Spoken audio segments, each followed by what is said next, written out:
Je vais commencer à parler Ah, un petit peu de nous. Donc comme dit, je m'appelle Jean-Noël, je travaille chez CapCode depuis 2015. Ah, là on te voit, c'est parfait. ça, attends. Incroyable! Incroyable, hein? Avec un délai monstrueux, hein. Magnifique. On applaudit Hugo. Donc je m'appelle Jean-Noël, je travaille chez CapCode, je suis architecte cloud et j'ai, l'honneur et la chance de vous présenter ce soir, dans les grandes lignes, un petit peu les différents services qu'on trouve, chez AWS. On va passer rapidement dessus parce que, il y en a plus de 2000, donc on pourrait y passer vraiment beaucoup de temps. Et ensuite, on va se concentrer sur, un des produits phares. C'est d'ailleurs le tout premier produit qui a été, introduit par AWS. C'était le premier produit du cloud AWS, c'est S3, le service de stockage de fichiers. Pour, m'accompagner dans cette belle soirée, donc j'ai à mes côtés Hugo. Bonsoir Hugo, est-ce que tu veux te présenter? Oui, je m'appelle Hugo, je bosse à CapCode depuis 2 ans et demi, bientôt 3 ans. Voilà, pas grand-chose à dire de plus, si ce n'est que je vais découvrir AWS avec vous également ce soir. Ce sera une aventure, commune. Oh, tu es bien modeste, je pense que tu connais déjà un petit peu la plateforme. Oui, mais pas autant que toi, ça c'est Ah sûr. bon, bah, c'est là tu es bien gentil, tu es bien poli. Je te remercie pour le compliment. Alors si on veut rentrer un petit peu dans le vif du sujet, je vous ai préparé un petit schéma pour vous montrer, les principaux services que l'on trouve chez AWS. Comme vous pouvez le voir, ça c'est juste ce qu'il faut de base pour faire tourner une appli de façon fiable et sécurisée. Donc avec un petit peu de redondance, avec un peu d'élasticité et cetera.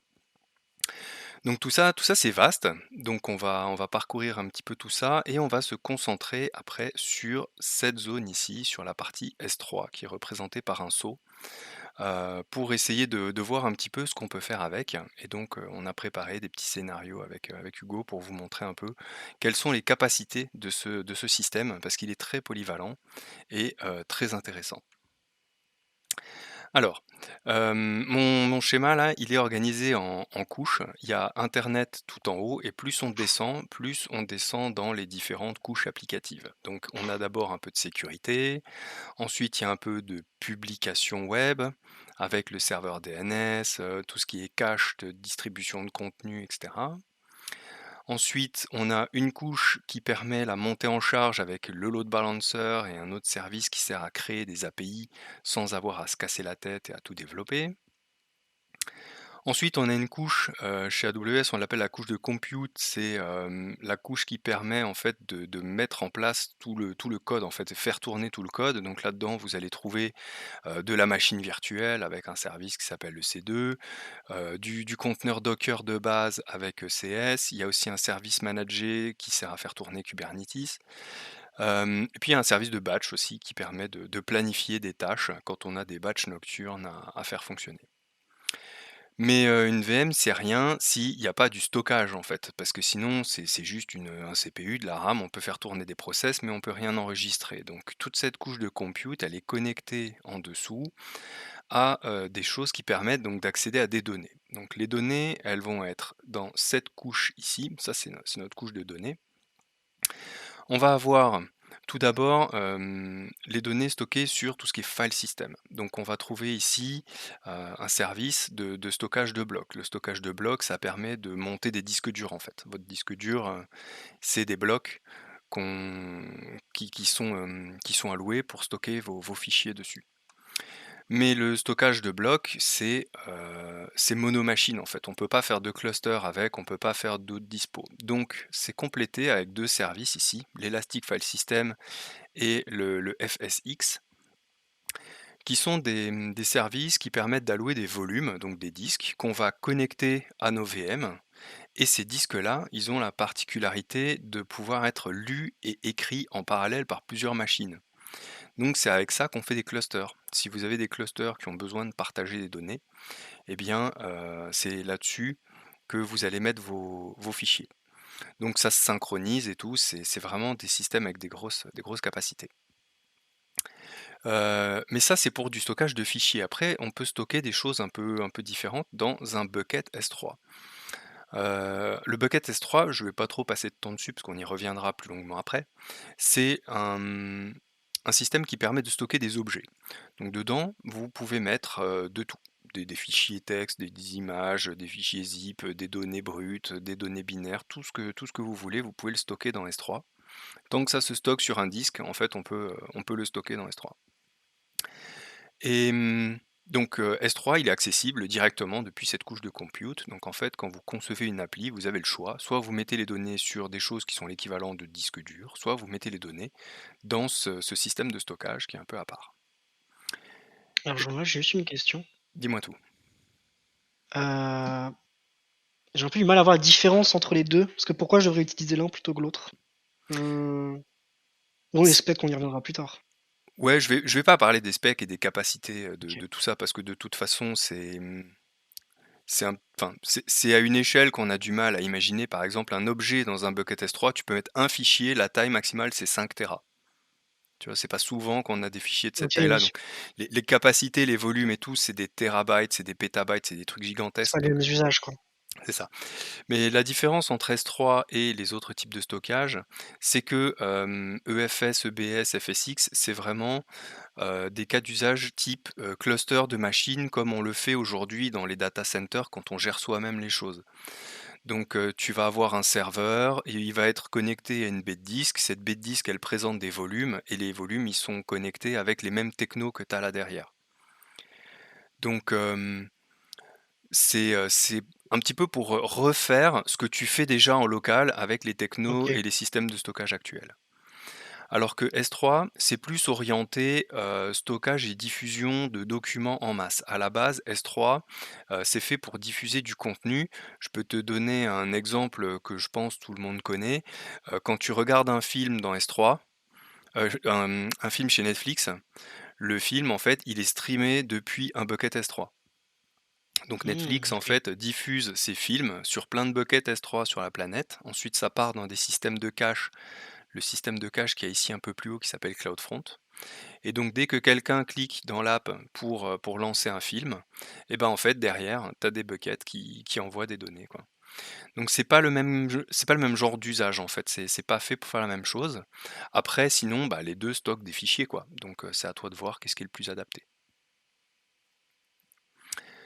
Ok. Donc ça, c'est pour la partie, stockage et donc stockage de type fichier. Mais sinon, les applications de nos jours, elles ont quasiment toujours une base de données derrière. Et donc on a en dessous de notre couche compute aussi, une couche de gestion des données.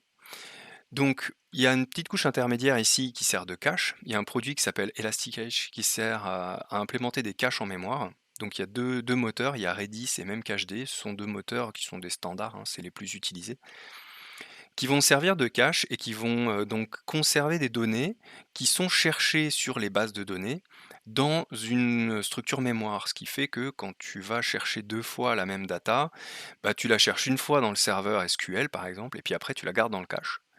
Et du coup, les autres gens qui vont vouloir voir la même donnée vont la chercher directement dans le cache. Ça ne va plus, faire des requêtes dans les serveurs, côté back-end. Donc c'est bien parce que ça fait aussi faire des économies. Parce que si tu tapes dans le cache, bah, ça te coûte moins cher, hein, que de faire travailler ton serveur de base de données. Et quand on regarde un petit peu la taille donc de toutes les couches, on voit que la couche bleue avec les données, eh bien, c'est celle qui est la plus importante en fait. Il y a beaucoup, beaucoup de services de gestion de base de données.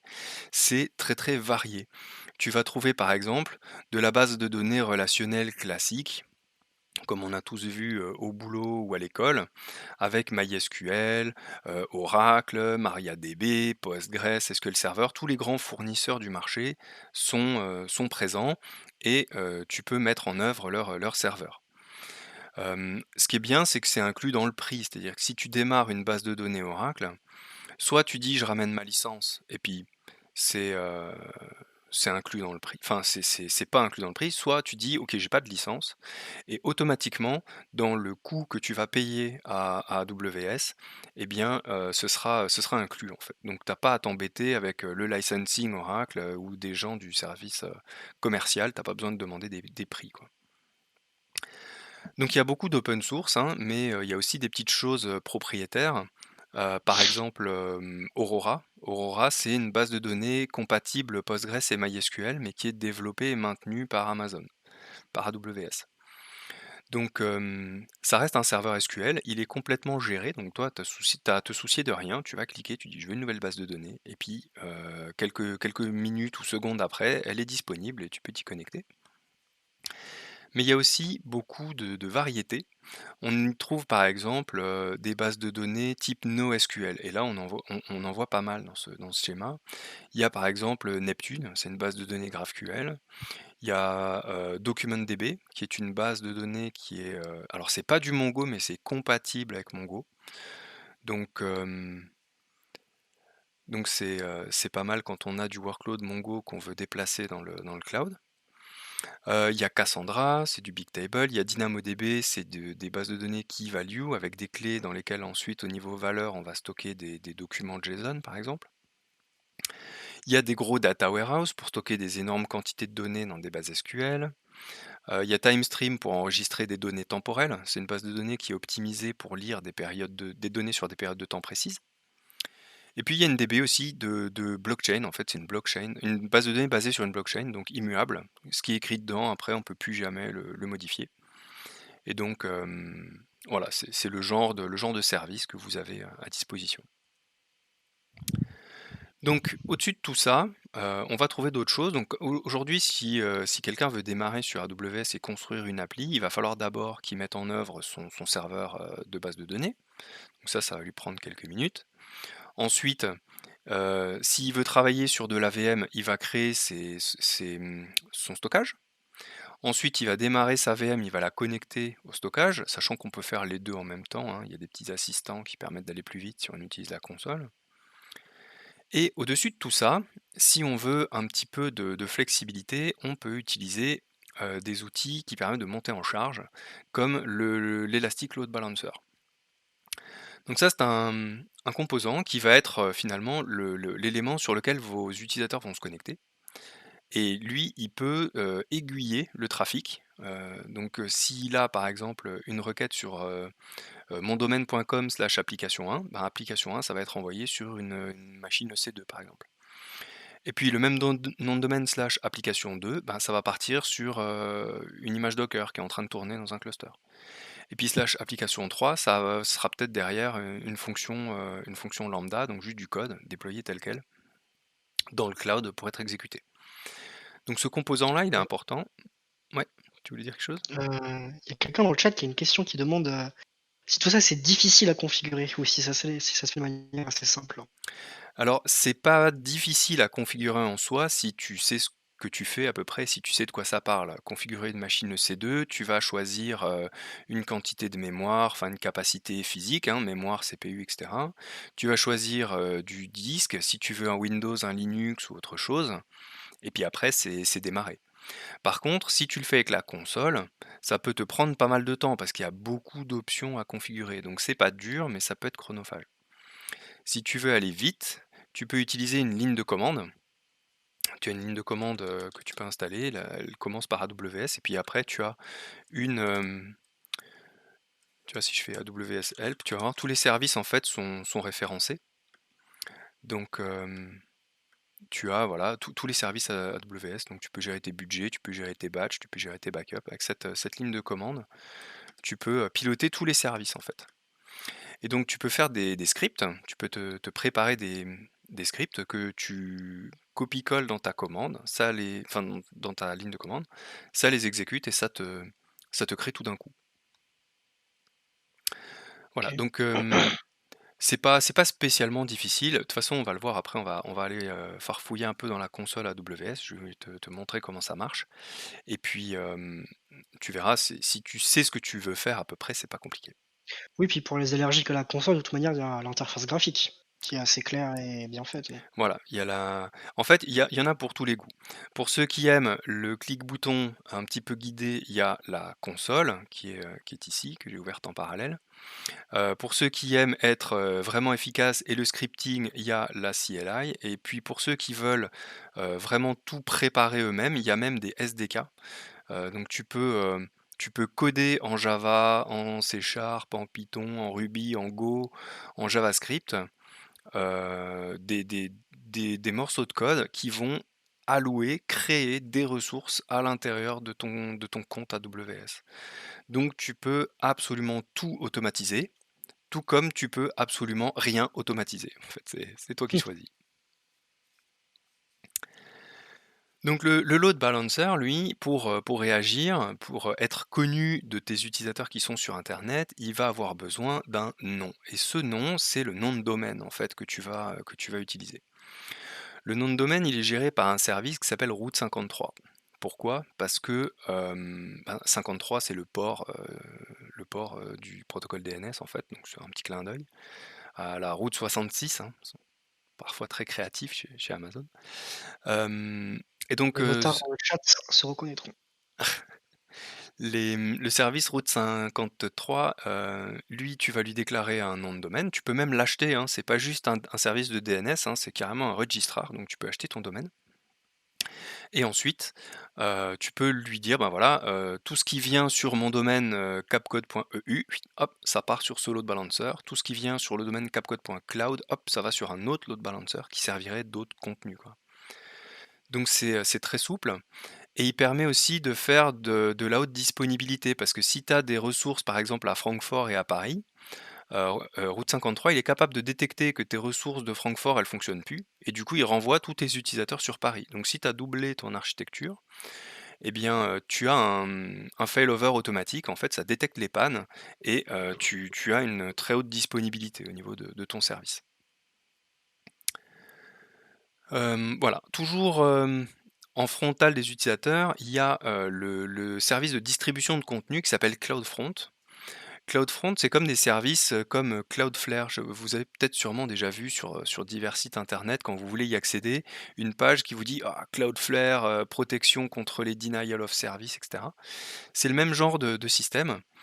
CloudFront, en fait, il va distribuer du contenu à vos utilisateurs. Donc par exemple, si tu as un site web, qui est stocké dans un bucket S3, ben, si tu regardes la couche CloudFront ici, elle a un lien direct vers S3. Donc tu peux cacher dans CloudFront le contenu de S3.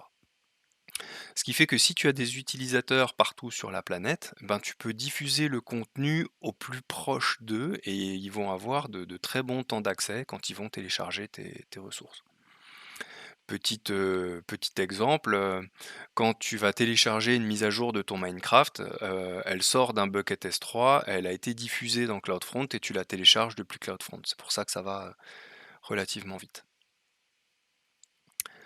Voilà, CloudFront, ce qui est sympa, c'est que quand tu l'utilises, inclus dans le prix, tu as un certificat SSL. Alors que d'habitude, un certificat SSL, c'est soit 300 balles qu'il faut sortir de ta poche, soit il faut utiliser Let's Encrypt. Et là, tu as un peu de tuyauterie parce qu'il faut faut gérer le renouvellement parce que ce sont des certificats qui ne sont valables que 3 mois chez Let's Encrypt. Donc, On a deux questions. on a deux questions. On a Benoît qui demande si tout ça, CloudFront, Route 53 et toute l'infrastructure qui est autour, est-ce que c'est utile pour les single page app applications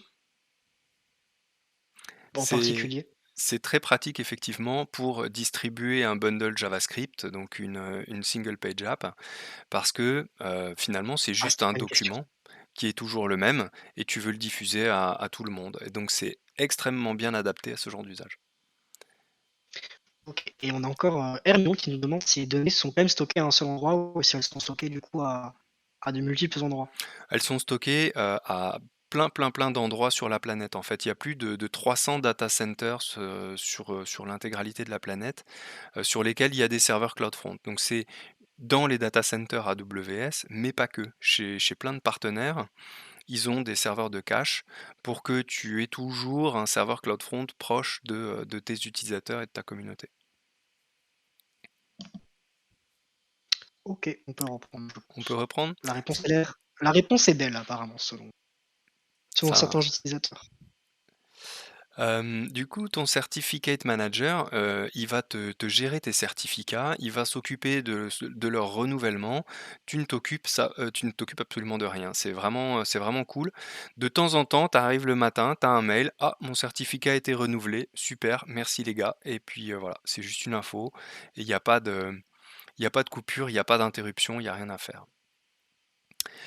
Et donc CloudFront lui-même s'appuie, sur des systèmes complémentaires qui sont des systèmes de protection contre les attaques par déni de service, donc les attaques par saturation.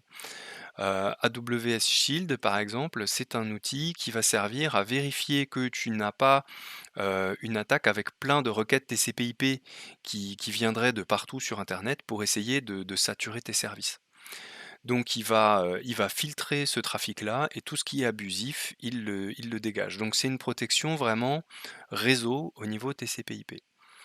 Après, il y a le firewall, le Web Application Firewall que tu peux installer en plus et lui, il est carrément capable de filtrer les requêtes pour détecter des injections de code. Des injections SQL, des injections, de type cross-site scripting où tu essaies de glisser du JavaScript dans les pages pour mettre après des bouts de code qui vont télécharger des logiciels malveillants.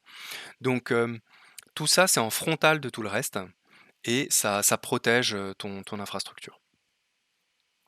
Et puis ensuite, là, il y a internet et puis, après internet, là, il y a toi. Tu vois? Ça c'est toi. C'est moi? Ouais, c'est toi. Regarde, il s'appelle Hugo. C'est nous? C'est vous? Voilà, c'est Hugo Ah, trop bien. et le monde. Magnifique. Est-ce que tu Heu, peux l'appeler Hugo, s'il te plaît? Ah, merci. il s'appelle Hugo, c'est bon. Et sur le côté, autour de tout ça, il y a évidemment des choses qui servent à surveiller tout ça, hein. Donc tu as des outils d'audit, tu as des outils de On monitoring. nous avons une vraie question cette fois-ci. Une vraie Parce question. qu'avant Benoît ne posait pas une question, c'était une affirmation, le fait que c'était utile pour les single page apps. Il Ah! demande si le WRF coûte cher. Alors, quand tu as une question sur le prix d'un composant AWS, tu peux faire la chose suivante. Tu vas sur le site Amazon et tu recherches un service. Par exemple, on cherche le WAF. Donc, il te sort le produit et quand tu vas sur la page, toutes les pages, elles ont la même structure. Regarde, si je prends le même site web et je cherche EC2, voilà, les pages, elles ont toujours la même structure. Tu vois, les menus sont les mêmes et tu as Features, Pricing, Getting Started, Resource, Fac. Features, Pricing, là tu as un petit truc en plus, Getting Started, Resource, Fac. Ce qui fait que si tu cherches le prix d'un truc, eh ben, tu vas sur le site, tu vas dans Pricing, et tu as toutes les infos. Donc le Web Application Firewall, il va te coûter 5 $ par mois, au prorata de chaque heure. Donc chaque heure entamée est due. Et puis après, en fonction des options que tu rajoutes, tu vas payer des petites choses. Par exemple, si tu veux utiliser un CAPTCHA, tu vas payer 40 centimes par millier de CAPTCHA que tu fais résoudre par tes utilisateurs, etc. Donc tu as quelques petits exemples de cas aussi. Ils te disent, voilà, si jamais tu fais ci, ça, machin, voilà, ça te coûte 30 $ par mois. Donc là, tu vois, 30 $ par mois, c'est pour donc des règles de filtrage. 19 règles configurées sur 10 millions de requêtes, ça te coûte 30 $ par mois. Voilà, et tous les prix sont transparents, tu sais combien ça coûte avant d'acheter, il n'y a pas de surprise. Ça, c'est un des trucs qui est sympa. T'as même une prévision de comment ça va te coûter sur le mois, non? En temps réel? Alors, ça, c'est quand tu es déjà client. Mais si tu n'es pas Ok. encore client et tu veux avoir une idée de combien ça te coûte, il y a aussi un outil qui est le Pricing Calculator. Faut juste que je le retrouve. Bill Monthly Calculator, voilà. Ah, il y a une nouvelle version ici, on peut aller voir. Voilà, tu crées une estimation, tu choisis ton service, AWS WAF, tu fais configure, tu dis voilà, donc je vais utiliser, je sais pas, deux access lists. Mes access lists, elles auront chacune 20 règles. J'aurai deux groupes de règles par truc, 20 règles dans chaque groupe. Je vais recevoir à peu près 10 millions de requêtes. Ça fait 1 million, voilà, 10 millions de requêtes. Et là, ça te coûte 6 millions de dollars. Voilà. J'ai dû configurer des trucs un peu YOLO. Je ne sais pas exactement quels sont les facteurs parce que je ne connais pas bien ce produit. Mais voilà, tu peux tout calculer à l'avance. Et là, tu as le détail des calculs.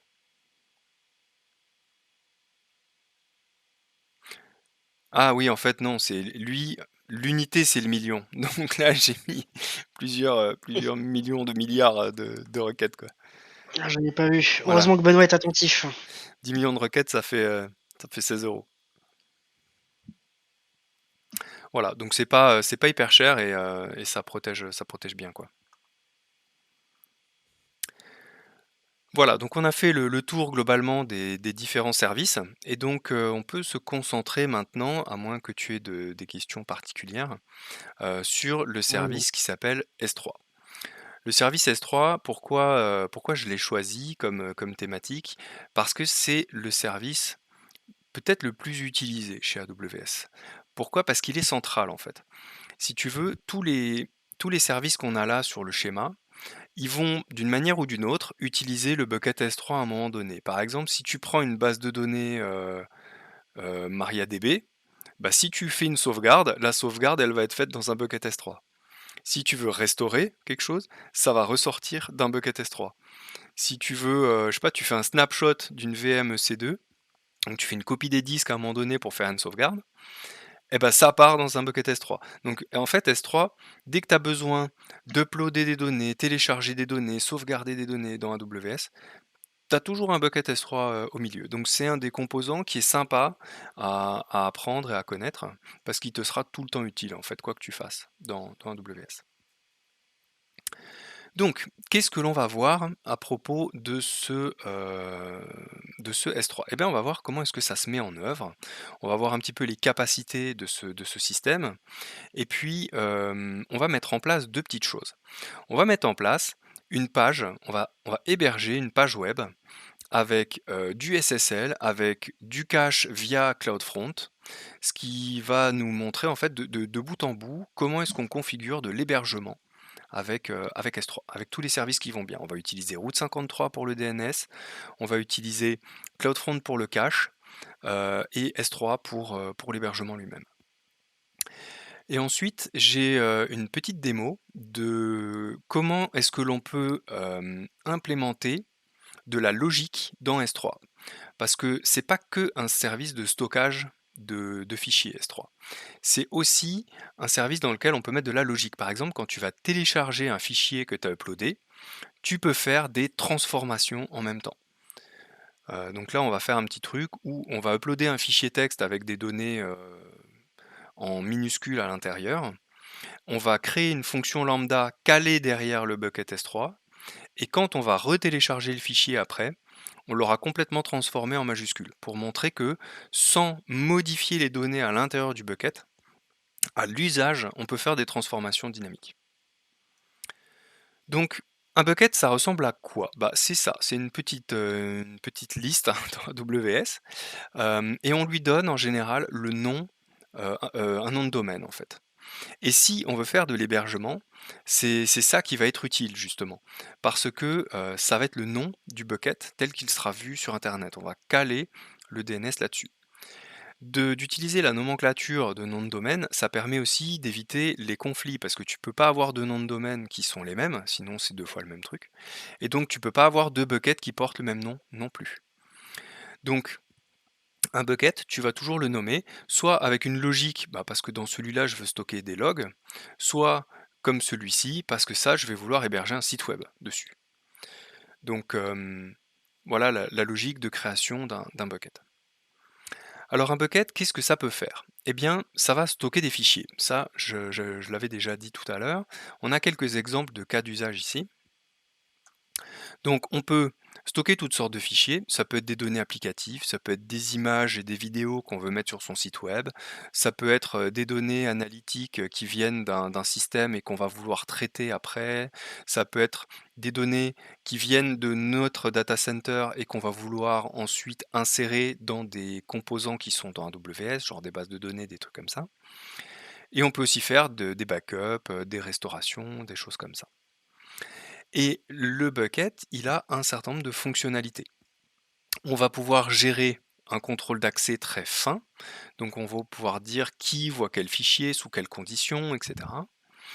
On peut également stocker les données avec un niveau d'intelligence qui permet d'optimiser les coûts. Parce que S3, par défaut, c'est très sécurisé. Tes données, elles sont copiées sur 4 ou 5 data centers différents. Et tu peux, par exemple, baisser la redondance. Tu peux dire, moi, ma donnée, c'est un fichier CSV que je peux régénérer comme je veux. Donc, je me moque de l'avoir en 5 exemplaires, j'en veux que un. Si je le perds, je le recrée. Donc, tu vas pouvoir dire que bah, telle et telle catégorie de fichiers, tu les veux avec un faible niveau de redondance et ça va te baisser tes coûts. Tu peux diffuser le contenu d'un bucket d'une région vers une autre, donc de Paris vers Francfort, de Francfort vers Milan, etc. Tu peux diffuser tes données. Voilà, ça te permet aussi, c'est pas noté dans le slide là, mais donc de faire de l'hébergement de sites web également. Alors comment est-ce qu'on crée un bucket S3? Eh bien, si tu passes par la console, une fois que tu es connecté, tu as un bouton ici pour créer un bucket. Dans un bucket, tu as un certain nombre de propriétés qu'il faut renseigner. Par exemple, le nom du bucket. Ici, tu vas l'appeler. Comment est-ce qu'on pourrait l'appeler? C'est toujours difficile de trouver des noms qui soient Est-ce comme qu'on ça. peut peut-être demander au chat un nom? En attendant, le temps que le chat trouve un nom, on a une question. Alors, donne-moi la question. Une question de Scom qui demande si on peut s'en servir comme d'un DDE, donc j'imagine un disque dur externe, ou est-ce que c'est confidentiellement? Parce que il pose cette question parce qu'il a un ami qui a beaucoup de films. Je vois.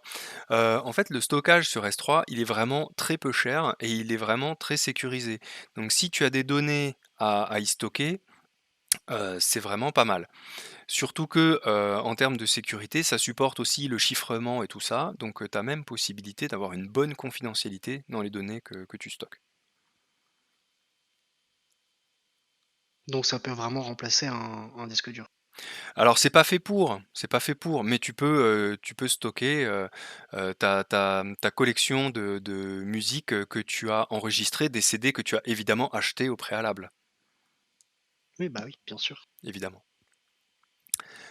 Alors je sais pas s'il y a des suggestions de noms? Non, on n'a pas eu On n'a pas eu. Allez, bah, on va partir sur CapCode TV. Ensuite, il faut choisir où tu veux le mettre, ton bucket. Tu peux choisir la région, donc par défaut, moi j'aime bien Francfort, parce que c'est pas loin de Strasbourg, et les Allemands, je pense qu'on peut leur faire confiance en termes de sécurité et de rigidité dans tout ce qui est sécurisation. Mais on pourrait choisir une autre région, hein, comme Paris par exemple. Sauf que moi j'ai pas du tout confiance dans les Parisiens, hein. Non, il y a qu'à voir comment ils roulent sur la route, alors je veux pas savoir comment est-ce qu'ils vont gérer après. Bisous aux Parisiens d'ailleurs. Voilà. On les aime beaucoup quand même. Donc tu peux choisir ta région. L'idée c'est en fait de prendre une région qui est proche de tes utilisateurs. Si tu as des utilisateurs plutôt français, bah, tu prends Paris. Si tu es plutôt avec des utilisateurs allemands, tu prends Francfort. Et puis il y a aussi évidemment l'Asie, les États-Unis, etc. Mais bon, ça sert à rien de mettre des données aux États-Unis si tes utilisateurs ils sont en Europe. Donc partons sur Francfort. Ensuite, il faut configurer la sécurité. Donc la sécurité, tu peux la gérer via des access lists ou directement, toi, avec des fichiers de configuration qui vont dire qui a accès à quoi. Et par défaut, ton bucket, il est complètement sécurisé. Donc quand tu crées ton bucket, il est accessible que par toi, que par le propriétaire. Donc tu vas pouvoir mettre des fichiers dedans. Si tu veux les partager, tu les partages, mais par défaut, tu ne les mets pas, tu ne les partages pas, quoi. C'est toujours sécurisé par défaut. Donc sécurité par défaut, c'est, on peut se dire que OK, c'est cool, chez Amazon, ils ont bien la sécurité en tête. Par contre, il y a quand même une petite blague. Si on descend plus bas, tu vois là ici le chiffrement, il est désactivé par défaut. Pourquoi? Bah, parce que ça permet, à AWS d'économiser un petit peu, sur le CPU que ça consomme, parce qu'il y a plein de gens qui ont pas besoin de chiffrer les données et du coup, par défaut, c'est pas activé. Ça, c'est peut-être quelque chose que, faudrait changer. Je trouve que c'est pas terrible de pas chiffrer par défaut. Après, je pense que c'est un coût en plus de chiffrer, donc Pour toi, non. Pour quelqu'un eux, oui. OK. OK, d'accord, C'est OK, c'est pour pour ça que ça. c'est désactivé par défaut. En fait, quand c'est un coût pour toi, c'est activé, quand c'est un coût pour eux, c'est désactivé. C'est ça. Je vois. Tu peux activer aussi un versionnement, c'est-à-dire que tu vas pousser tes fichiers, dans ton bucket. Si tu mets plusieurs fois le même, à chaque fois, tu vas empiler un nouveau numéro de version. Alors c'est pas un truc intelligent comme un serveur Git où tu peux faire des différences entre fichiers et cetera. Par contre, ça te permet de, de garder un historique en fait d'un fichier qui évoluerait dans le temps et de récupérer une version précédente. Ça sert aussi à te protéger contre la suppression, sans faire exprès d'un fichier, parce que quand le versionnement est activé, il n'est pas vraiment supprimé en fait. Il est marqué comme supprimé, mais tu as toujours accès à l'historique des versions. Donc ça te protège contre d'éventuels misclics, de personnes aux doigts un petit peu, comment dire? Peu dégourdis. Voilà, on va pas rentrer dans l'intégralité des détails, sinon on va y passer la nuit. Simplement, voilà, créer un bucket, tu configures quelques options. C'est important de mettre le chiffrement, de bloquer la sécurité, à son propriétaire par défaut et voilà, tu as un bucket qui est créé. Et Benoît soulève une question intéressante. Je pense suite au chiffrement. Est-ce que Amazon a accès à tes données quand elles sont pas chiffrées pour pouvoir, eux, de leur côté, les utiliser pour faire des choses sur du cloud ou sur de l'intelligence artificielle? Alors, effectivement, c'est une bonne question parce qu'il y a toujours cette problématique de, est-ce que mes données peuvent être lues? Alors soit par AWS, soit par n'importe qui d'autre, aux États-Unis parce qu'il y a une loi là-bas qui s'appelle le Cloud Act, qui dit que n'importe quelle, donnée qui est stockée sur le territoire américain ou sous la responsabilité d'une entreprise américaine, doit pouvoir être inspectée par le gouvernement. Donc en gros, toutes ces, organisations, tu sais, en 3 lettres, que tu vas trouver aux États-Unis ont potentiellement la capacité à accéder à tes données. Techniquement, honnêtement, AWS, tes données qu'il y a dans ton bucket, ils s'en moquent, hein. Ils vont rien en faire, ça les intéresse pas. Par contre, oui, il y a d'autres entités, d'autres organisations que ça pourrait intéresser. Donc tu as plusieurs options pour le chiffrement. L'option la plus simple, mais quelque part la moins sécurisée, c'est tu dis à AWS: «Ben, je veux chiffrer mes données, mais je veux pas m'occuper des clés». Donc là, hem tu as, AWS il possède tes clés, en fait. Donc techniquement, il peut les filer, si jamais il y a une injonction du gouvernement ou d'un tribunal américain, il peut les filer au gouvernement et ils peuvent déchiffrer tes données. Par contre, il y a une option, c'est les Customer Managed Keys où c'est toi qui gères tes propres clés. Et donc à chaque fois que tu veux accéder à un fichier, tu sais, c'est du chiffrement à clé asymétrique.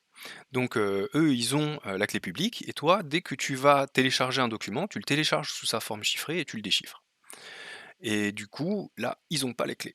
Donc personne peut accéder à tes données, ni AWS, ni les, agences gouvernementales, de gouvernements étrangers, ni même toi si tu perds tes clés. Voilà. Embêtant. On peut rentrer maintenant un petit peu à l'intérieur d'un bucket. On peut voir que ça s'utilise de façon relativement simple. Ici, par exemple, je peux prendre un fichier texte. Je vais prendre un fichier texte au hasard. Hop, tu drag drop.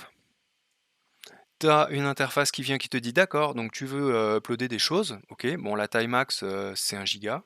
Sinon, il faut faire avec la ligne de commande. Ça te demande la destination. Là, tu peux choisir les permissions. Par défaut, c'est toujours juste toi le propriétaire, mais là, tu peux, si tu as activé l'option, choisir qui peut voir précisément ce fichier-là. Tu peux écraser les propriétés par défaut, par exemple le chiffrement.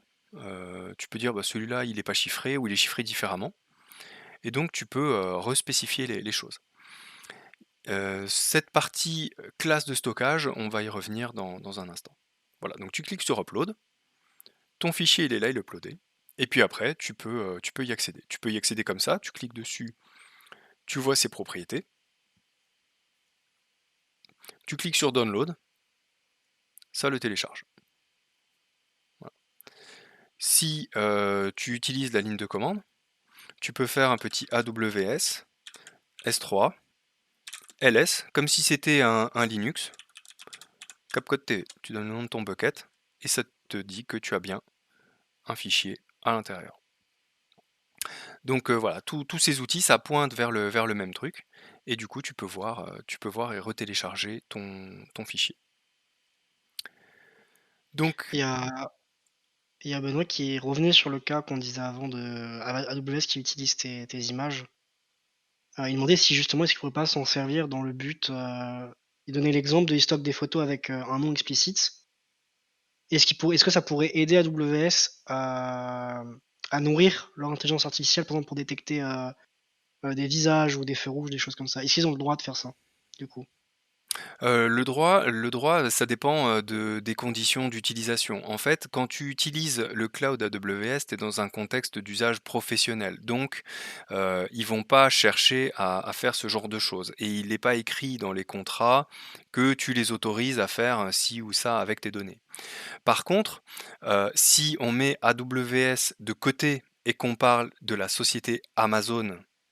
Là, le côté moral, il est un peu plus discutable parfois parce que autant alors, c'est pas Instagram, donc tes images, ils vont pas les scanner, autant si tu prends Alexa par exemple, toutes les, portions de phrases qui vont collecter, pour, détecter ce que tu veux faire quand tu veux allumer ta lumière ou faire quelque chose, eh bien, c'est, quelque chose qu'ils vont conserver et ils vont essayer de l'utiliser pour améliorer la reconnaissance, des phrases.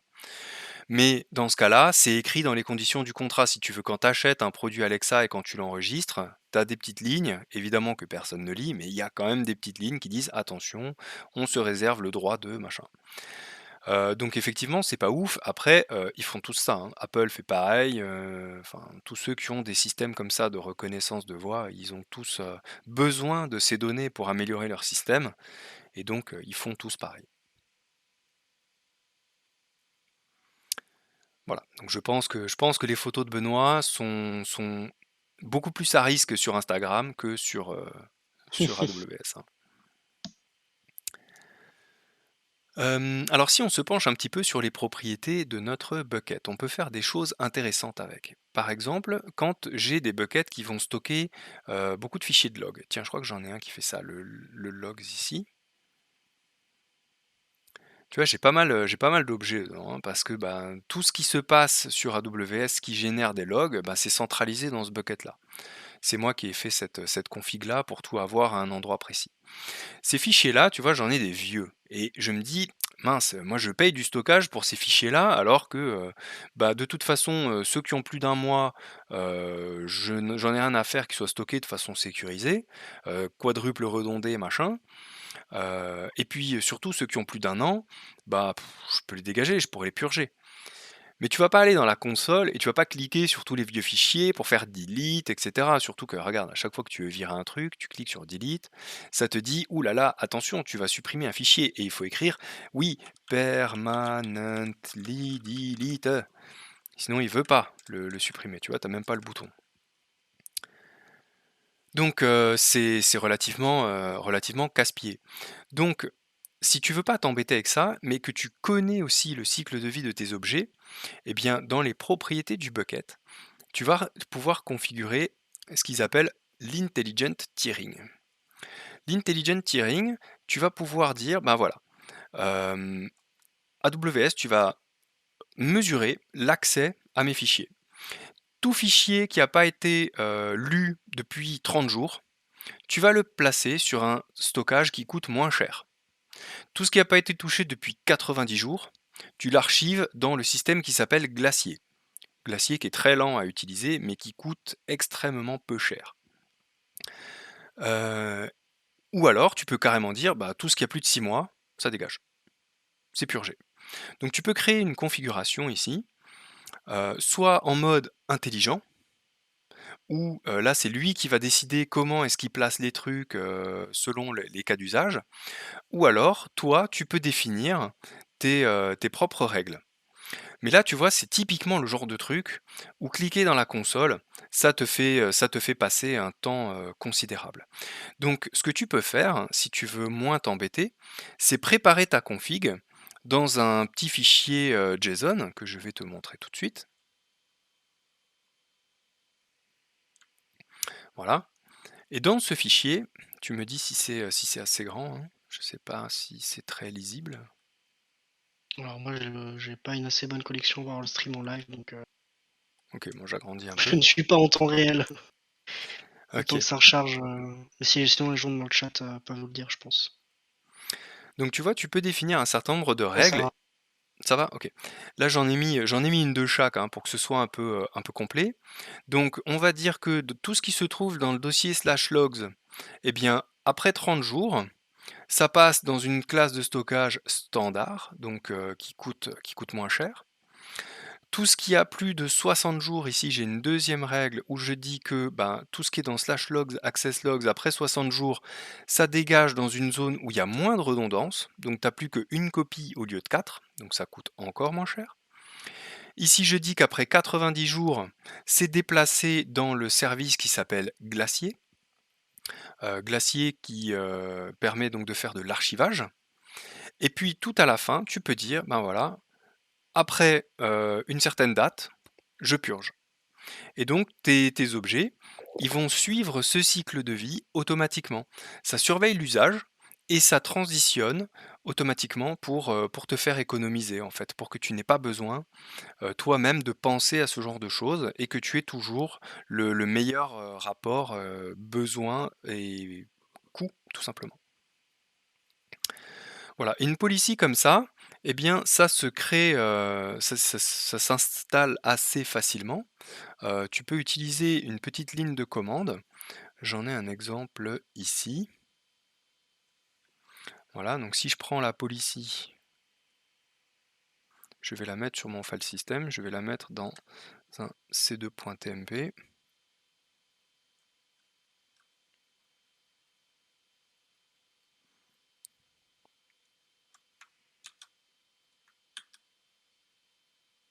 Voilà, donc elle est là, hein. Ah, c'est un peu petit peut-être, donc dans un c2.tmp. Ensuite, je prends ma ligne de commande, hop, et je vais utiliser cette commande-là. Ah, j'ai pas le droit de l'exécuter. Ouais. Access denied. Bon, bref, c'est pas, peu importe. Cette commande-là, elle utilise une API côté S3 pour faire un put lifecycle dans le bucket. Donc tu dis quel bucket? Oui, c'est pour ça que c'est access denied, hein, c'est parce que c'est pas le bon nom.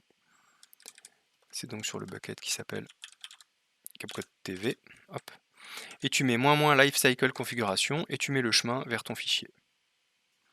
Voilà, là la commande est bien passée. Donc j'ai ma configuration qui a été mise en place.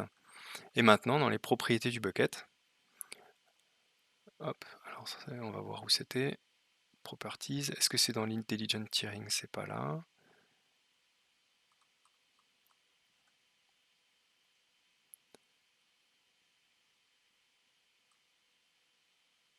Ouais, mes règles apparaissent pas. Évidemment, c'est l'effet démo. C'est bizarre parce que j'ai pas eu d'erreur. Terrible effet des mots, hein. Eh Ça oui, marche avant, terrible mais effet démo, effectivement. Mais bon, voilà, vous avez l'idée, hein. Les règles ensuite, elles apparaissent. Ah ben non, là je suis sur le bucket logs, mais c'est sur le bucket CapCode TV que j'ai mis la règle. mmh, Donc en si je effet. vais dans management ici, voilà, elles sont là mes règles. J'ai qu'à pas être attentif aussi. J'ai loupé une question il y a 2 minutes. Benoît demandait si la date pour l'expiration, enfin, il voyait pas trop l'intérêt, d'avoir une date pour l'expiration. Enfin, d'avoir une date fixe pour l'expiration. Ouais, alors j'ai pas exploré toutes les options du système. Si tu sais qu'un objet, à partir d'une certaine date, t'en as plus besoin, bah, au moins tu peux le supprimer définitivement. Après, il y a d'autres options, d'autres possibilités, pour, dire que c'est après une période et pas après une date, hein. Voilà, j'ai cherché un exemple de chaque, mais, tu as d'autres combinaisons de paramètres, pour faire, vraiment ce que tu veux, hein. Mais à chaque fois, on a fait un peu au plus simple et je pense qu'il y a plein d'options, où tu peux explorer, plus en détail si nécessaire. Ouais, là, je voulais montrer une règle de chaque avec une option de chaque, tu vois? Avec, des transitions différentes, avec des critères différents, donc, histoire de montrer un peu de tout, quoi. Voilà, donc Après, dans les propriétés donc, de ton bucket, il y a un truc qui est un petit peu intéressant, c'est ce que tu as ici tout en bas. Et ça s'appelle Static Website Hosting. Et ça, tu peux l'activer. Alors, on va pas le faire sur ce bucket-là, parce que ce que je te propose, c'est de se faire un site web. On va l'appeler tv.capcode.cloud. Comme ça fera le site web de CapCode TV. Et ce qu'on va Parfait, oui. mettre à l'intérieur, c'est une page avec le live Twitch. On va insérer avec un script le live Twitch à l'intérieur. Donc on va changer de compte. Je vais me déconnecter de ce compte AWS là. Ah, tiens, pendant que tu fais ça, il y a Taku avec plein de U qui demande si le fait qu'on passe comme ça, qu'on fasse la transition de S3 vers S3 glacier, etc. Est-ce que ça a un coût ou est-ce que c'est déjà inclus en fait dans le stockage qu'on paye? Non, ça c'est inclus dans le stockage. En fait, tant que tes données elles restent à l'intérieur de la même région AWS, c'est inclus dans le tarif. Par contre, si tu bouges des données d'un S3 aux États-Unis vers un glacier en France, là tu vas payer. D'accord. Au niveau du pricing, toutes les données qui rentrent dans AWS, tu ne payes pas. Toutes les données qui sortent d'AWS, tu payes, sauf si ça reste au sein de la même région et entre systèmes AWS. D'accord. Voilà. Donc là, on va se rendre sur le S3 de l'autre compte que je veux montrer. On a beaucoup de choses là-dedans et normalement on a un TV. Alors on va filtrer. Il n'y est pas. Alors je vais le créer. On va créer un bucket qui va s'appeler tv.capcode.cloud. On le met à Francfort et comme c'est pour de l'hébergement de site web, il faut qu'on débloque l'accès public. Donc là on dit que oui, j'ai bien compris que j'allais tout mettre en accès public. Le versionnement, on n'en a pas besoin. Le chiffrement, on n'en a pas besoin. On peut créer notre bucket. Voilà, le bucket est créé. Je clique dessus. Voilà. Et maintenant, ce que je peux faire, c'est uploader ma page web. La page web, elle est ici. Hop. Donc index.html. Et au niveau des permissions, là, il faut que je vérifie qu'il reste bien public. Donc ici, c'est bon parce que ça prend le paramétrage du bucket. OK. Ici, j'ai mon fichier index.html. Très bien, donc le fichier est uploadé. Maintenant, il faut que j'aille paramétrer mon hébergement. Par exemple, il faut que j'aille dire quelle est ma page d'accueil, etc. Donc je vais activer le Static Website Hosting, Enable. Là, je dis OK, c'est pour héberger, pas pour faire des redirections vers autre chose. Ma page d'accueil, elle va s'appeler index.html, et si j'ai une erreur, je vais renvoyer vers index.html aussi. De toute façon, j'aurai qu'une page statique, donc j'aurai que ça à mettre. Je valide ce changement. Voilà. Et maintenant, mon bucket est capable d'héberger des sites internet. D'ailleurs, si je vais voir les objets qui se trouvent à l'intérieur, cet objet-là, je vais juste dans les actions ici le remettre en objet public parce que parfois tu as les règles de sécurité qui sautent. Il est où mon menu make public? Faut pas que tu ailles dans le détail de l'objet? Il faut peut-être que j'aille dans le fichier lui-même. Ouais. Object action, make public. Ok. Bon, écoute, a priori, il n'y a pas besoin, on va aller voir. Et donc là, tu vois, mon objet, il a une adresse. Object URL. On peut l'ouvrir dans un nouvel onglet et on a Access Denied. Donc mon accès public, il n'est pas complètement activé. Qu'est-ce qui peut manquer? Tu peux pas y accéder via une URL présignée? Ça Sinon, il faut que tu passes par route 53 qui va te rediriger vers la ressource S3. Oui, alors ça, on peut faire aussi, effectivement. Mais tu vois, objects can be public, ça veut dire qu'ils ne sont pas publics par défaut. Il faut que je mette cet Hmm. objet public, il faut que je retrouve le menu où on dit make public. C'est pas justement là, tu fais juste edit? Alors j'ai un peu de délai, hein, du coup, je sais pas. Oh non, je t'entends. Attends, il y a un truc qui n'est pas activé sur le bucket, c'est bizarre. Parce que moi, une fois que tu allais dans le détail, dans permission, et tu avais un bouton Edit. Et je pense que c'est là-dedans qu'il faut que tu puisses. Ça, c'est donc l'édition du blocage. Ok. Objects can be public. Ah, c'est peut-être ça, Object Ownership. ACL enabled. Ok. Object, toc, make public. Voilà. Make public. Et donc mon fichier maintenant, si je retourne ici, voilà, j'ai mon fichier. Voilà, j'ai mon fichier. Voilà, j'ai mon fichier. Ah, parfait. Donc, ça fonctionne. Par contre, je suis pas du tout content de La boucle. cette adresse-là. Oui, c'est pas idéal à communiquer à un client final. Exactement. Donc, ce que l'on va faire, c'est que on va aller mettre un domaine route 53 par-dessus ce bucket.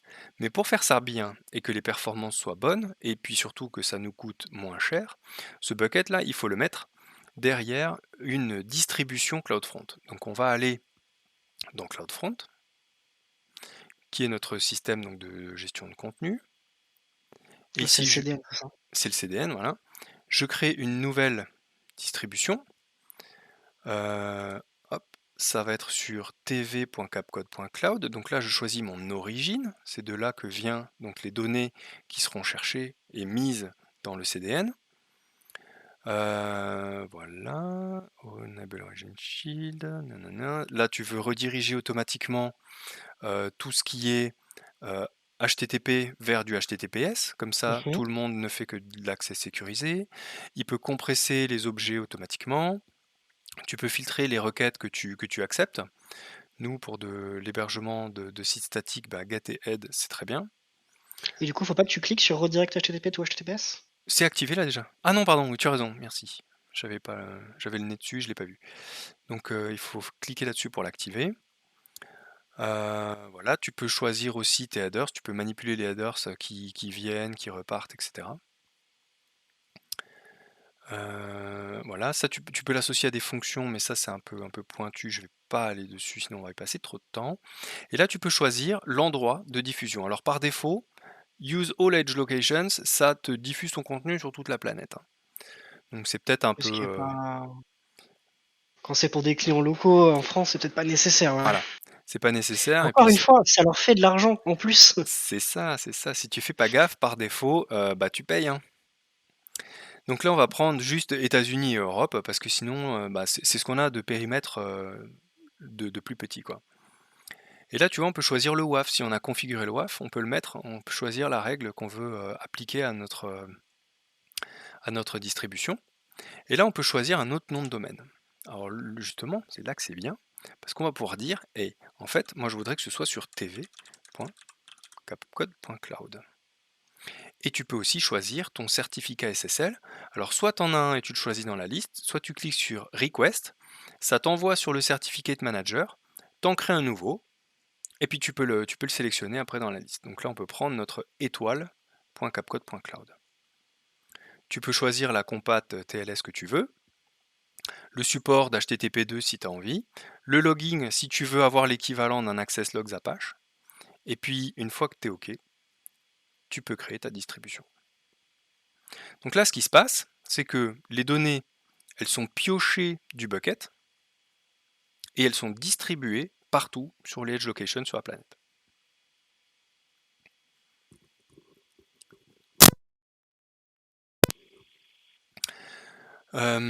Ok, donc là maintenant ma distribution elle est faite. Il nous manque encore une petite étape, même si, regarde, tu vois, la distribution elle a son nom de domaine. Donc maintenant, mon bucket, je peux y accéder soit depuis le nom d'origine, celui qu'on avait ici, Ouais, le S3-WS machin là. voilà. Il me semble même que tu peux y accéder par là directement. Bon, access denied, ok, c'est la vieille URL. Tu as la distribution qui, elle aussi, a un nom de domaine. Alors là, c'est encore en déploiement, donc si j'y vais maintenant, ça va pas marcher. Mais voilà, la distribution, elle a sa propre adresse et tu peux aller dessus. Mais il faut juste que ça se diffuse, quoi. Ouais, c'est ça. Bah là, elle est deploying, hein, donc pour l'instant, il n'y a pas de, elle n'existe pas encore en fait, c'est pour ça. Et donc, ce que l'on va vouloir faire, c'est au-dessus de cette distribution, mettre notre domaine. Alors pendant qu'elle se diffuse, on va aller sur Route 53. Il y a juste un petit truc qu'il faut que j'aille paramétrer dans la distribution encore, c'est la page d'accueil par défaut. Ah oui. Qui est du coup index.html. C'est ça. Ok. Juste que je retrouve où est le paramètre. Default root object, c'est ça. Donc là, il faut mettre index.html, parce que sinon, elle ne sait pas sur quoi tu veux aller, la distribution, et du coup, tu as une erreur. Voilà. Il faut pas aussi lui dire vers quoi rediriger en cas d'erreur? Ou c'est pas Euh, obligatoire ça? Bah, c'est là pour un site web statique, tu pourrais Pas renvoyer si nécessaire. vers une 404 quoi. Ok. Bon là nous pour un truc en une seule page il n'y a pas, mais oui tu peux configurer, tu vois ici c'est dans les error pages, tu peux créer des codes d'erreur et tu peux dire bah 404 ça va à tel endroit, 503 ça va là, 403 ça va là. Ouais. C'est ça, c'est ce que Benoît dit dans le chat, c'est que quand tu fais des applis Angular, il faut que tu rediriges ta 404 vers le index.html. Vu que le routing est géré au sein d'Angular, Exactement. Et ça c'est un truc qui est super facile à faire avec S3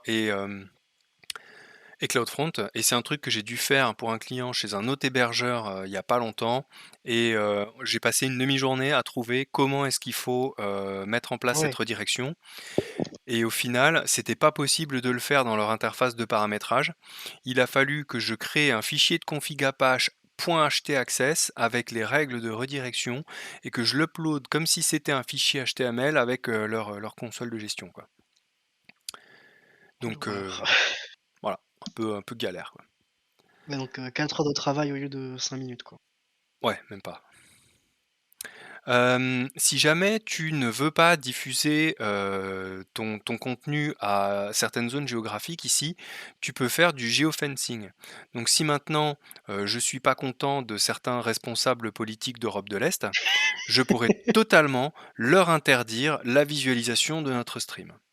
Voilà, et je suis très tenté de cliquer sur Edit, mais nous ne ferons pas de politique sur cette chaîne. Alors, est-ce qu'elle est créée cette distribution? Elle est toujours deploying. Alors on va passer à Route 53, on va paramétrer le domaine et on va revenir dessus un petit peu plus tard. Donc Route 53, comme je le disais en intro, c'est un outil où tu peux carrément acheter tes domaines. D'ailleurs, si j'étais vraiment chaud, je pourrais faire un register capcodetv.com. Tu vois, ça coûte 12 balles. Franchement, c'est tentant. Si le chat sub, ça peut se faire. C'est une bonne idée. Envoyer des sous, comme ça on peut acheter des trucs chez Amazon. Donc, tu peux enregistrer des domaines. Tu peux aussi transférer un domaine que tu aurais acheté par ailleurs. Ou alors, tu peux aussi simplement garder ton domaine là où tu l'as acheté, mais utiliser les serveurs DNS d'Amazon pour gérer ta zone DNS. Là, c'est ce qu'on a fait, tu vois, dans la partie domaine enregistré, il n'y a rien. Par contre, tu vois que des domaines, on en a quelques-uns. Et sur capcode.cloud, on va pouvoir créer notre domaine pour CapCode TV. Alors le DNS, qu'est-ce que c'est? Le DNS, c'est tout simplement de quoi prendre un nom. Par exemple, si je prends www.capcode.cloud, tu vois, ça te redirige vers quelque chose. Et là, on a un exemple, www.capcode.cloud, ça redirige vers une distribution CloudFront. Mais ça pourrait aussi, par exemple, si je mets www.capcode.eu, rediriger. Ah, c'est pas dans cette zone-là, je suis bête. Attends, je vais ouvrir l'autre hosted zone. Voilà. Tu vois, tu peux aussi rediriger vers une adresse IP, tout simplement, une adresse IP publique. Tu as le choix de rediriger vers ce que tu veux.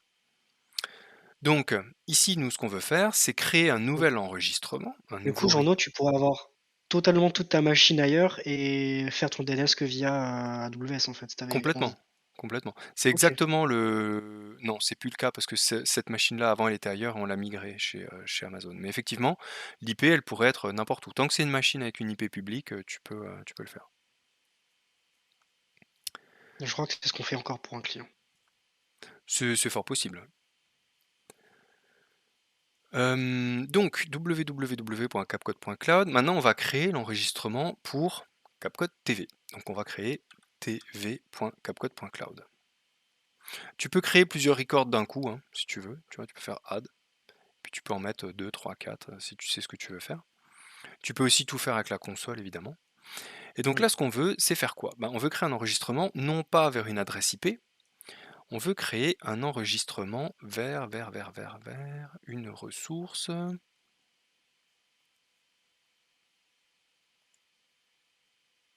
Euh, je sais plus le type de record. C'était un A aussi qu'on avait fait, hein.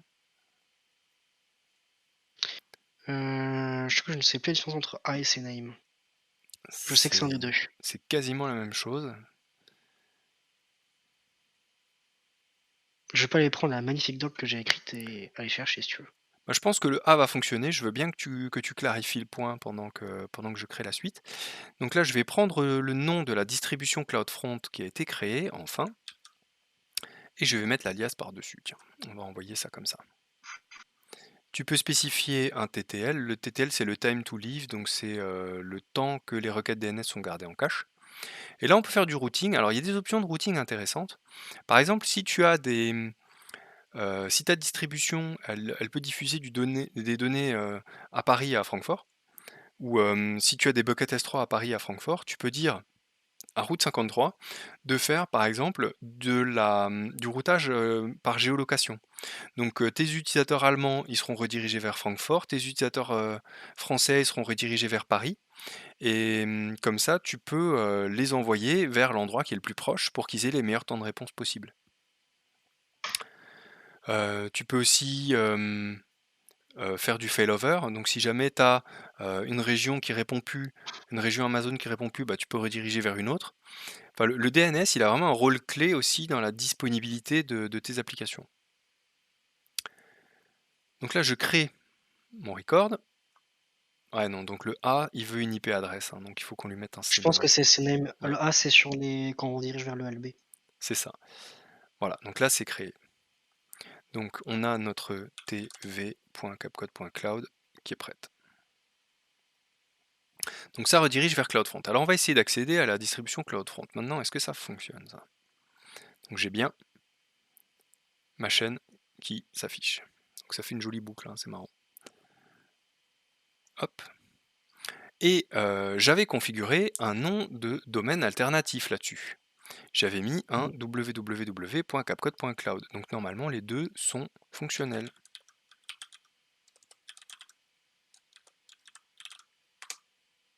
Et voilà, nous avons un petit site capcode.cloud. Ah non, ça c'est le www, je vais le mettre TV. Voilà, mais c'est pareil. J'ai mis la même chose. Ah là là, c'est incroyable. Et avec le SSL et tout. Attends, laisse-le boucler un peu là, c'est magnifique. On fait de l'inception. Putain, ça a pris quoi, une demi-heure? En mode on explique et tout? Ouais, j'ai pas mesuré, mais effectivement, Ah, c'est rapide quoi. c'est assez rapide. Et puis si tu veux que ça aille beaucoup plus vite, hein, Tu peux automatiser avec la CLI en tu fait. peux tout scripter. Tu peux tout scripter. Et avec ta CLI, si tu fais un peu de script shell par exemple, tu peux carrément te mettre des variables. Et donc tu peux te faire un script avec un prompt où tu dis ben voilà comment va s'appeler le site web toto.capcode.cloud et tu lances la CLI qui va te mettre le nom du site partout où il y a besoin et ça va t'instancier l'intégralité des choses automatiquement. Alors il y a Victor qui nous avait précisé dans le chat par rapport à A et CNAME que A c'est vraiment vers une IP et CNAME c'est vers un autre nom de domaine. Ok, hein, merci pour la précision, j'avais un doute. Donc on a vu le bucket en mode hébergement. S'il n'y a pas de questions dans le chat particulièrement là-dessus, je vais revenir sur l'autre compte AWS et je vais vous montrer comment est-ce qu'on peut transformer de la data directement depuis une fonction lambda. Donc on va passer genre 3 minutes sur lambda pour que vous puissiez comprendre comment ça marche. Et ensuite, on va revenir sur S3 pour que vous puissiez voir comment ça s'utilise dans ce contexte-là. Donc, tout à l'heure, j'ai créé un bucket test.charon.org. À l'intérieur de ce bucket, pour l'instant, je n'ai rien mis, d'accord? J'ai aucun objet. Quand on veut accéder à un bucket, on a plusieurs façons de faire. Tout à l'heure, on est passé par l'adresse directe du bucket qu'on a mis en public pour que tout le monde puisse y accéder et qu'on voit la page web. Ce que l'on peut faire, c'est... merde, je sais plus ce que je veux dire. C'est manipuler le S3 avec Oui, enfin, pour intégrer de la logique dans S3. voilà. J'étais en train de réfléchir à ce qu'il fallait que je montre parce que je me suis dit, mince, t'avais fait un schéma, et voilà. Quand tu veux accéder à un bucket, tu peux créer ce que l'on appelle des points d'accès. Parce qu'imagine que dans ce bucket, là, tu as stocké un fichier et au boulot, tout le monde veut y accéder. Il y a Michel de la compta, il te dit: «Oh Hugo, s'il te plaît, est-ce que je pourrais avoir le fichier? Je vais en avoir besoin pour facturer mes clients.» Et puis tu as Patrick de la RH qui va te dire: Moi aussi j'ai besoin du fichier parce que tu comprends, je vais faire les entretiens individuels.» Et puis en même temps, tu as Roger le commercial qui dit: «Tiens, j'ai besoin du fichier parce que dedans il y a le nom des clients que j'ai besoin de relancer.» Et toi, tu es embêté parce qu'il y a des données dans le fichier que bah, Michel doit pas voir, mais en même temps, celles que lui doit pas voir, Patrick doit les voir, mais Patrick doit pas voir des trucs que voit Roger. Enfin bref, c'est le bazar. Donc toi, tu n'as qu'une seule source de données dans ton bucket, tu n'as qu'un seul jeu de règles de sécurité sur le bucket, donc comment est-ce que tu fais pour filtrer les données et que chacun ne voit que ces fichiers? Et plus loin, comment est-ce que tu peux transformer les données à l'intérieur du fichier pour que chacun ne voit pas ce qui ne le concerne pas dans le fichier? Eh bien, tu peux créer ce qu'on appelle des points d'accès. Un point d'accès, c'est, imagine ton bucket, c'est une maison, bah, un point d'accès, c'est une porte. Donc tu vas rajouter une porte par-dessus et tu vas dire, bah, cette porte-là, il y a que Michel qui a le droit de passer à travers. Et Michel, il a le droit de voir une pièce, le salon. Il n'a pas le droit d'aller aux toilettes, rien du tout, il voit le salon. Et puis tu mets une autre porte à côté pour Patrick, et Patrick, il a le droit d'aller à la cuisine. Point. Et puis Roger, le commercial, lui, il a juste le droit d'aller aux toilettes. Et il voit pas le reste. Et donc comme ça, tu peux segmenter. Et donc un point d'accès, les points d'accès, ils sont au niveau des buckets. Donc ici, tu vois, tu as un menu Access Points et tu peux créer un point d'accès. Donc là, j'ai créé un point d'accès qui s'appelle Upper sur le bucket test.charon.org. Donc ce point d'accès là, tu vois, bah, il n'y a aucun objet dedans parce que dans mon bucket, bah, j'ai pas d'objet non plus. Voilà. Donc tu vois, le point d'accès, il te montre finalement ce que tu as à Ce que tu veux l'intérieur bien voir, ouais. du bucket. Donc on va créer un fichier, texte. Hop. Je pense on va prendre. Alors celui-là, il est peut-être.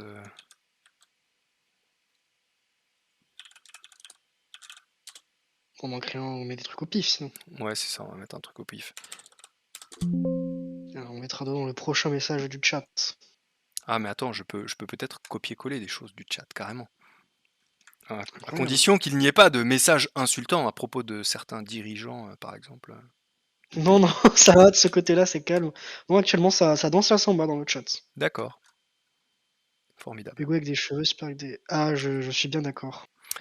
Voilà, donc j'ai créé un fichier texte, et dedans, tu vois, le texte, il est voilà, en mixed case, on va dire, hein. Il est en majuscule, en minuscule, etc. Tout est mélangé. Ce fichier-là, je vais l'uploader. Donc il est où? Il est dans ces deux points temp.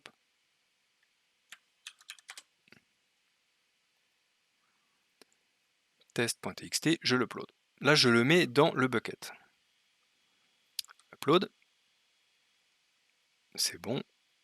Close. Je vois mon fichier dans le bucket. Si je vais voir dans l'access point, je refresh, je vois le fichier dans l'access point. C'est très bien. Parfait. Si je le télécharge, je vais ici, je clique dessus, je vais sur Download, ça me le télécharge, je l'ouvre, et je retrouve mon fichier tel qu'il était au moment où on l'a renseigné. Oui, tout à fait standard. Tout à fait Thierry.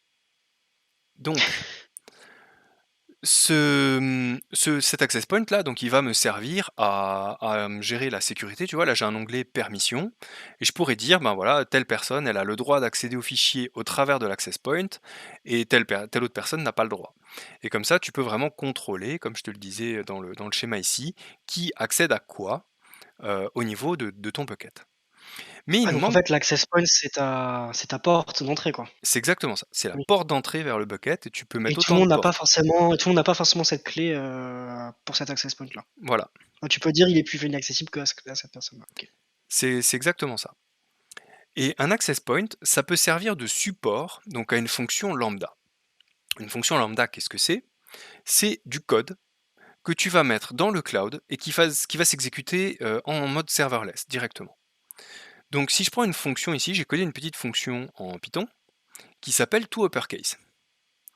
Et cette fonction-là, je vais faire un peu plus grand, qu'est-ce qu'elle fait? Donc tu as un handler. Un handler, c'est ta fonction, c'est ton point d'entrée. En fait, elle reçoit un événement et un contexte. L'événement, ça va être quoi? Bah ici, ça va être un téléchargement de fichiers du bucket. Donc il y a des propriétés que tu peux récupérer. Et les propriétés, ça va être par exemple bah, le contexte de l'objet que tu récupères, la route qui a été utilisée pour le télécharger, le token, l'URL de l'objet, etc. Donc ces payloads-là, c'est du JSON, hein, donc tu peux accéder aux valeurs à l'intérieur de cette façon-là. Et donc on récupère les infos dont on a besoin.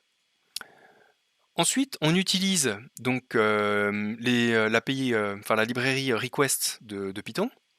On va préparer une réponse en téléchargeant le fichier. Donc on va chercher le fichier sur la base de son URL. On décode la réponse, on se dit ok c'était du TF8, comme ça on sait dans quel encoding on est, et ensuite on prend les données et on fait dessus un point upper.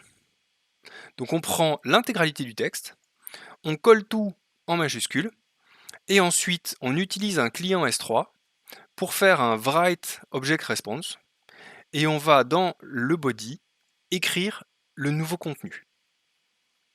Donc on a un code ici qui prend en gros la requête de download, la détourne, récupère le fichier, le transforme et renvoie la version transformée du fichier au lieu de renvoyer le fichier lui-même. Et cette fonction-là, je vais pouvoir la caler derrière un autre access point. Je vais créer un object lambda access point. Ici, il est paramétré déjà, il s'appelle Upper Transforming Access Point. Et bon, bah, tu as vu la fonction Python, tu sais ce qu'il fait maintenant. Il est Yep. calé sur la lambda qui s'appelle toUpperCase. Donc cet access point là, il est calé sur mon bucket, il est calé sur l'access point, il va appeler une lambda. Donc dans l'ordre, ça fait que je vais demander mon fichier à travers de cet access point. Il va passer par upper, qui va appeler la lambda, qui va chercher le fichier dans le bucket, qui va le transformer, qui va me le renvoyer. Si je Oui en fait clique, c'est ouais, c'est comme s'il y avait, une espèce de truc magique dans la porte qui transformait, ce qui rentre dedans quoi. c'est ça, imagine, tu as une maison, tu passes la porte, tu deviens beau. C'est Eh! génial. Tu insinues quoi? Je parle en général, je parle pas pour toi, rassure-toi. Oui, oui, Parce d'accord, que super. c'est vrai que depuis que tu as des cheveux, ça te va très bien. Merci. Donc ici, tu vois, je vois toujours le même contenu, hein. J'ai toujours mon fichier test.txt à l'intérieur de mon bucket normal. Si je clique dessus, je le télécharge, et maintenant, c'est tout en majuscule. C'est incroyable. Tu pourrais même en vrai faire des trucs genre, en fonction de qui accède à quoi, tu peux supprimer des bouts de fichiers ou les masquer ou les chiffrer ou C'est exactement ce que je voulais illustrer dans le schéma de tout à l'heure. Imagine que tu as un fichier avec des numéros de téléphone et tu veux pas mouliner le fichier dans le bucket pour faire une nouvelle version du fichier sans les numéros de téléphone et du coup tu payes 2 fois le stockage, enfin bref, tu vois, c'est beaucoup plus lourd. mmh. Là, tu peux faire une fonction qui va transformer tes données en live et chiffrer des choses à chiffrer, dégager des données qu'il faut pas montrer, des choses comme ça. Ah c'est pratique, un seul endroit où tu as les données, mais tu peux y accéder de autant de manière que tu veux et avec autant de modifications que tu veux. C'est assez puissant. C'est ça. Et des access points, tu peux en mettre des centaines par bucket. Chacun peut avoir sa propre fonction lambda.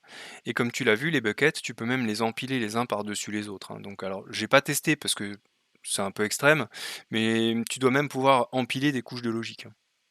Je sais pas si dans le support, quand tu crées un bucket lambda, si tu peux utiliser un autre bucket lambda comme origine. On peut essayer là. Si je Ça crée un nouveau. passer d'une lambda à une autre? Ouais, lui faire passer par plusieurs. Alors, les fonctions Mm. lambda, tu peux les chaîner, mais là, ce que je me demandais, tu vois, c'est si je peux reprendre un access point. Non, je peux. Non, ok, tu peux pas mettre deux fois le même par-dessus. Par contre, je peux utiliser plusieurs fois la même fonction. Ok, Donc, tu peux pas empiler des access points. Par contre, ce que tu peux faire, c'est faire des fonctions lambda qui s'enchaînent. d'accord, ok. En gros, t'as un access point qui peut aller sur, enfin, qui peut aller sur une suite de lambda, mais tu peux pas chaîner forcément les access points. Ok. J'ai Marvin, pardon, j'ai Psychotix dans le chat qui demande si on peut passer d'une API classique à une API serverless en remplaçant tout le code de l'API classique avec le code de lambda. Euh, Je pense que oui, mais c'est long à faire, quoi. alors, pas que avec lambda. Parce que lambda, si tu veux, c'est que ta logique applicative et pas la partie des API où tu as les contrôleurs, l'API key, tous ces trucs-là. Donc, tu peux utiliser Lambda pour implémenter un service, par exemple, mais tu vas avoir besoin de mettre en face un autre outil qui s'appelle API Gateway. Ok. Et devant API Gateway, en fait, quand tu vas dans API Gateway, tu peux créer des API de type REST. Et dessus, en fait, tu peux caler tes contrôleurs. Par exemple, là, mon API, j'ai créé un /wait times API. Il y a 3 méthodes supportées, enfin 2 getPost et any, c'est des règles qui s'appliquent à tout. Et tu peux paramétrer ta requête get. Et ta requête get, tu vas dire, OK, elle arrive du client, ici. Tu peux cliquer sur test pour simuler toute Mhm. la chaîne. Donc elle arrive au routeur API Gateway. Le routeur API Gateway, il voit cette config, il dit, ah mais oui, bien sûr, /wait times API, c'est calé sur une lambda.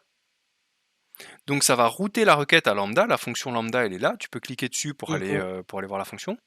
La fonction lambda, elle te produit ton output JSON, qui revient ici dans un wrapper où tu peux encore le retransformer. Si par exemple ta fonction lambda elle te produit un objet JSON et l'objet JSON tu dois le wrapper dans un objet response, bah, tu peux encore le transformer dans cette partie-là, intégration de la réponse.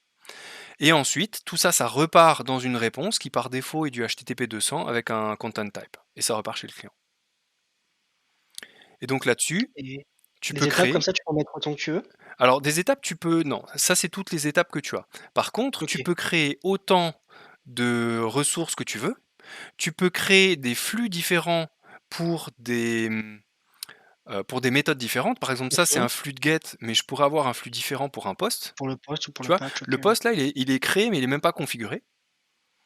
Et Mhm. derrière, tu peux mettre une fonction lambda, ou tu peux mettre un serveur HTTP que tu aurais développé qui tourne dans Docker, ou tu peux mettre un mock si tu fais un test, ou tu peux router ça vers un autre service AWS. Tu vois, tu peux choisir la région, le domaine, le machin, tu peux tout choisir. Si tu veux pas de transformation, tu peux faire même du pass-through.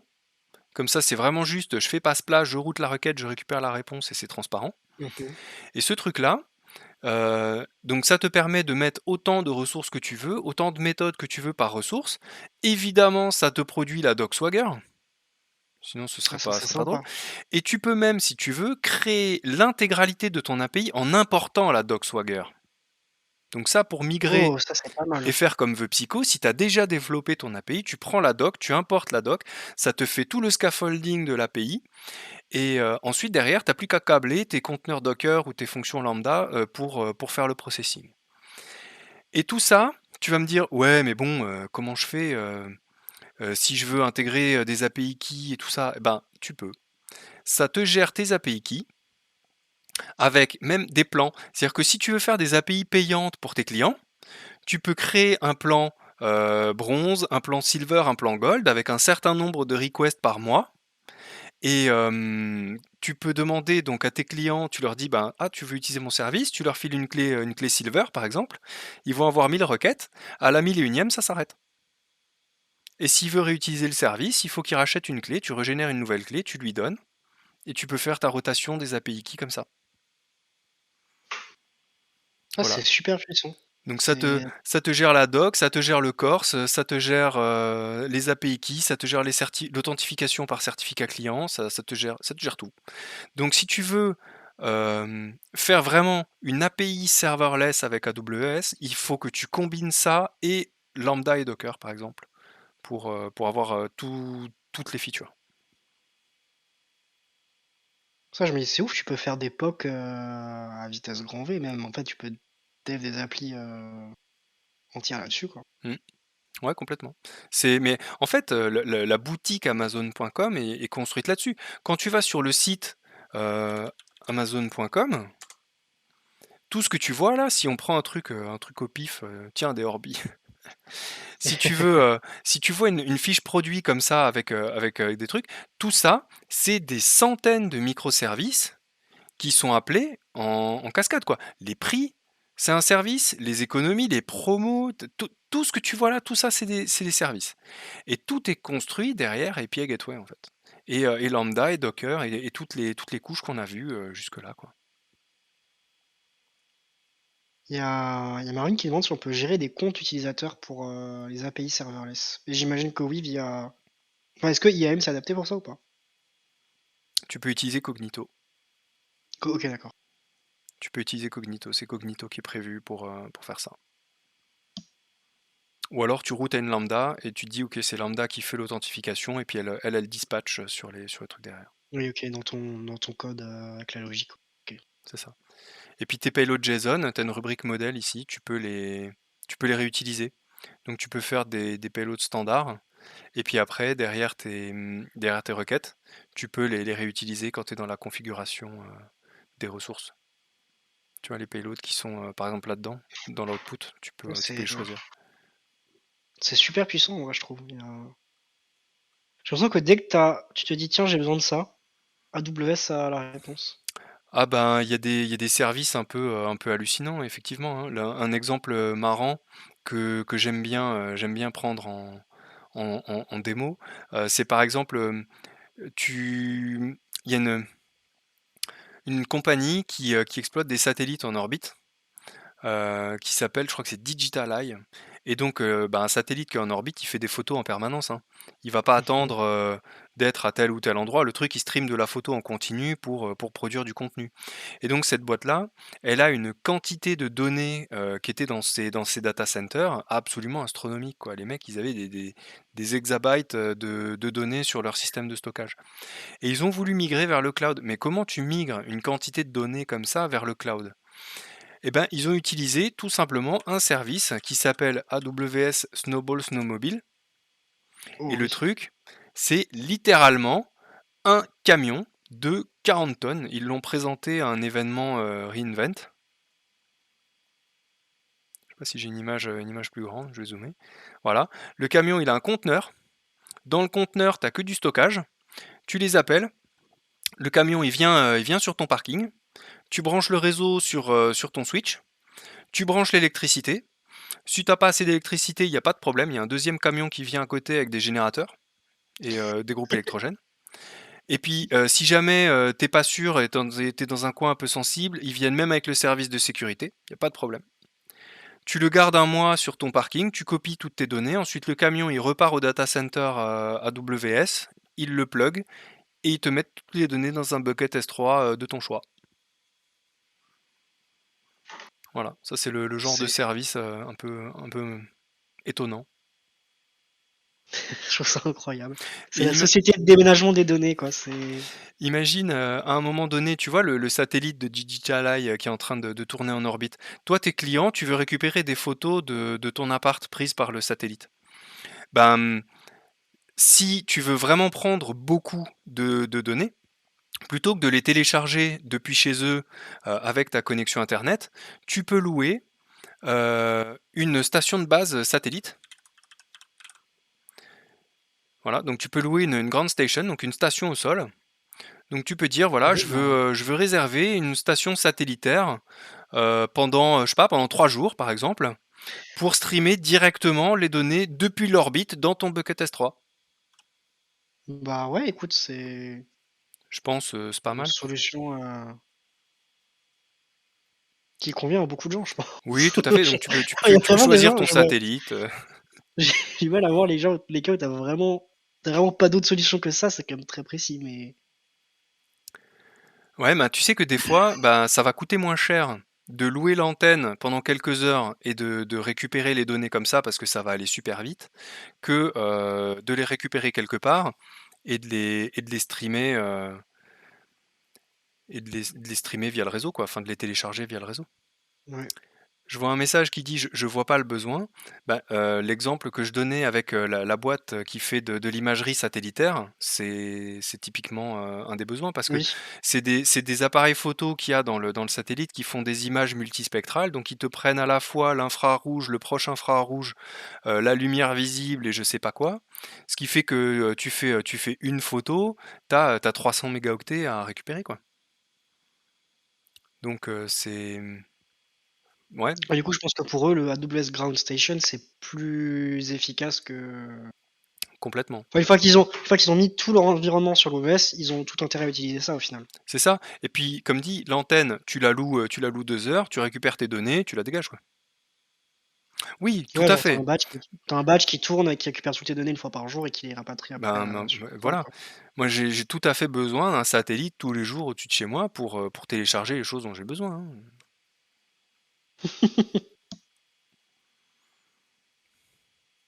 Voilà, en tout cas, ce que j'avais prévu de vous montrer. On a fait le tour des différents exemples, que j'avais préparés. Je ne sais pas s'il y a encore des questions auxquelles on peut répondre, sinon je pense qu'on va pouvoir s'arrêter dans pas longtemps. Il y a quelqu'un qui a mis une commande projet, mais je sais pas ce qu'il voulait dire par là. Mais peut-être qu'il veut que tu remontres le projet final qu'on avait, hein. Je sais pas.